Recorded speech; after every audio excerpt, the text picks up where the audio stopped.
जय Jagannath. Welcome to your channel world affairs Madhu GK Odia. सांग माने बहुत बड़ इंपोर्टेंट न्यूज आपण एनपीएस यूपीएस ओपीएस कौटा भल सांग माने पेंशन पाई कौ स्कीम टा भल। जदि आपण सरकारी चाकरी करूछंती सांग माने जानिबा निहाती दरकार। आउ जदि चाकरी पाई नाहंती प्रिपरेशन करूछंती ताहले जानिबा भी आहुरी अत्यंत जरूरी। मु सूर्यनारायण पाणिग्राही आपनकु संपूर्ण खबर जणैबी कौथरे हमरो फायदा अछि गोटे सरकारी चाकरी कला परे। ठीक अच्छी वीडियो स्टार्ट करवा शेष जाए देखिए। सांग माने आपण जानिथिबे 2004 मसीह रे सरकार एनपीएस प्रवर्तन करी ओपीएस बंद करथिले। से टाइम रे अटल बिहारी वाजपेयी आमर पीएम थिले। ओपीएस बंद करिया पई सरकार केंद्र कर्मचारी ठारू एक प्रतिक्रिया पाइथिले। तेणु सरकार निश्चित पेंशन राशि जोगाइबा पई यूपीएस घोषणा करिसंती रिसेंटली 2024 रे।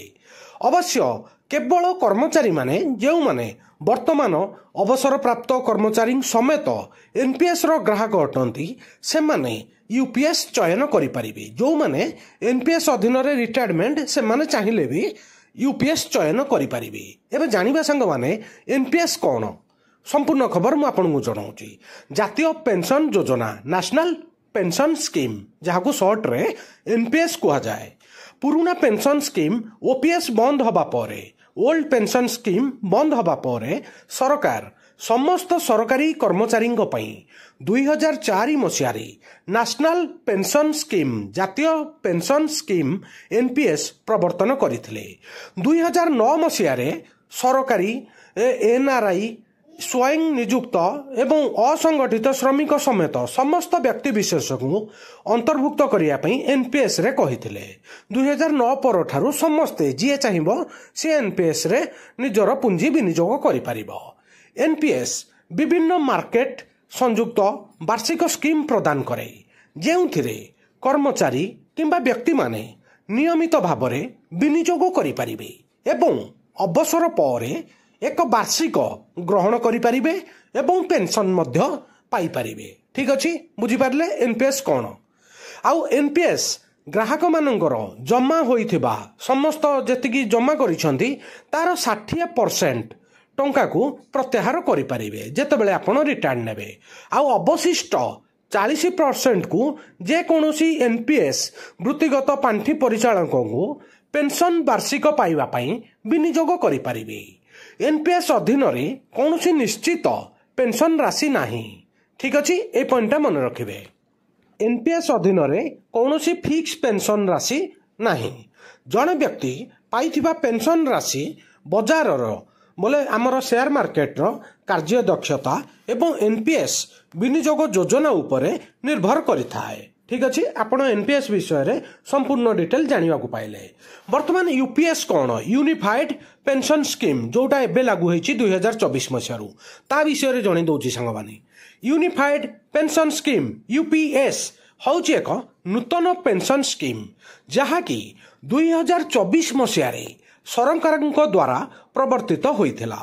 यही योजना रे समस्त केंद्र सरकार अधीनस्थ सरकारी कर्मचारी को एक निश्चित पेंशन परिवार पेंशन एवं सर्वनिम्न पेंशन प्रदान करिथाए।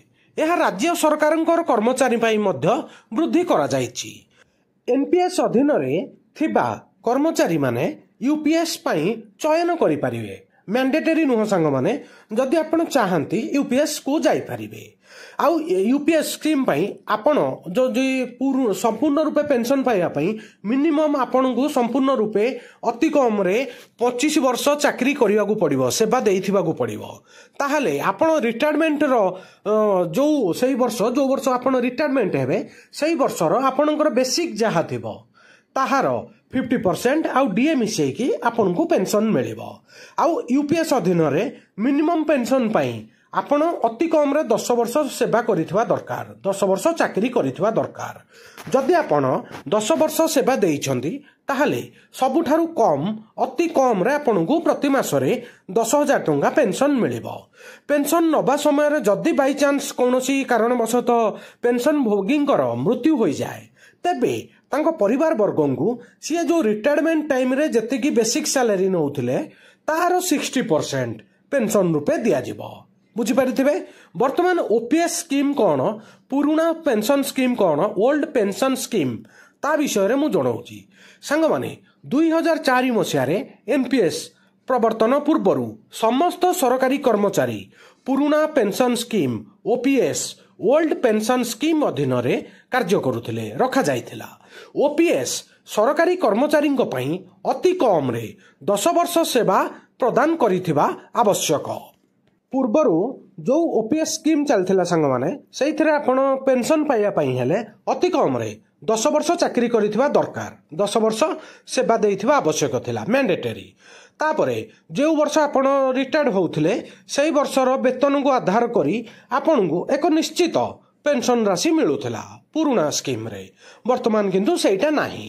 यूपीएस एनपीएस एवं ओपीएस रो लाभ को मिश्रण करी एक संतुलित आभिमुख्य प्रदान करे जहाँकि आर्थिक सुरक्षा चाहूथिबा लोकंक पई एक दृढ़ विकल्प अटे। जदि जो माने चाहूछंदी नाही गोटे फिक्स्ड मोर एतिकी पेंशन दरकार ताहले यूपीएस ठीक अछि। यूपीएस एक निर्दिष्ट पेंशन राशि प्रदान करे। एथिरे निश्चित होइथिबा सर्वनिम्न पेंशन मुद्रास्फीति सूचकांक एवं एक परिवार पेंशन फैमिली पेंशन अंतर्भुक्त ठीक अच्छे सांग माने यूपीएस रे एटा आपन को मिलिबो। 24 अगस्त 2024 रे सरकार एक नूतन कर्मचारी pension scheme unified pension scheme UPS रे लागू करथिले। 1 अप्रैल 2025 ठारू कार्यकारी करिवा पई एबे घोषणा हेछि।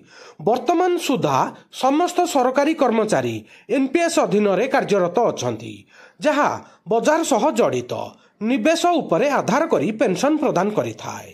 2004 मसीहा पूर्वरु समस्त सरकारी कर्मचारी ओपीएस ओल्ड पेंशन स्कीम अधीन रे पेंशन पाउथिले ठीक अच्छे सांग माने एटा हला समराइज रिपोर्ट। आउ एबे 1 अप्रैल 2025 पर ठारू आपन गोटे ऑप्शन मिलुची आपन एनपीएस रे रहिबे ना यूपीएस रे जिबे। यूपीएस पई जदि आपन इच्छुक अछंती किपरि आवेदन करिवे योग्य कर्मचारी माने निश्चित भाबरे फॉर्म A2 किंबा फॉर्म A1 रे ऑनलाइन किंबा ऑफलाइन भाबरे निज ऑफिस हेड को द्वारा किंबा डीडीओ रे फॉर्म दाखल करि पारिबे ठीक अछि सांग माने। जदि आपण माने मो निज ओपिनियन जानिया पई चाहुचंदी को स्कीम टा भलो मो मतरे सांग माने सबुठु भलो स्कीम थिला ओपीएस सांग माने किंतु ओपीएस तो आउ कोनोसी भी गवर्नमेंट आसिले इंप्लीमेंट करि परिबे नाही। आउ वर्तमान एनपीएस आउ यूपीएस को भितरे जदि आपन को ऑप्शन दिया जाए मो निज ओपिनियन होउची सांग माने एनपीएस टा भलो अछि। आउ सांग माने वीडियो केमिति लागेला प्लीज कमेंट माध्यम रे जणाइबे वीडियो को लाइक करिवे समस्त सांग साथी पाखु को शेयर करिवे।